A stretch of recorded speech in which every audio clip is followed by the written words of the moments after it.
رشیده نن خو بیخي غلی د تل په شان خو بیخي غیبت نه کوي. یاره انډیواله ولا خلک هم داسې جي ته رارسېدلي ښه چې غیبت ونه کړي بیخي خندا ورکه سوې ده. غیبت ښایي کله کله سړی لږ وخاندي. یاره رشیده غیبت خو صرف ګناه نه ده، یو زړه ماتونکی کار هم ده. یاره رحیم الله ته هم لاس وې. زه خو هسې د ټوکو ټکالو دپاره یم، غیبت کې خو نور شي نشته نه. ما هم یو ځل داسې خبرې کړې وې، د یو ملګري بده مې یاده کړې وه او اوس هغه رانه خبره ډېر په پښېمانه یم.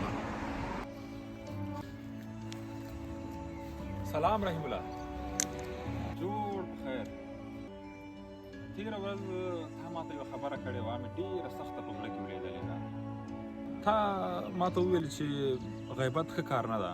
پرون مې ډېر پخوانی دوست ولیده چې هغه د ما له غیبت څخه خبر سوی و چې هغه چېرته ما ډېر بد یاد کړی و او ډېر سخت پښېمانه شوم. بالکل د هغه سترګو ته مې نسوی کتلی. پښېمانتیا یو ښه پیل ده او توبه وباسه، الله تعالی اوس هم بخښونکی ده.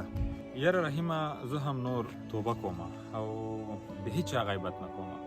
د خندا دپاره به د چا عزت نه ماتوم. غیبت د خپل مړ ور غوښه خوړل دي او راځه چې ژبه صفا کړو او زړونه آباد کړو.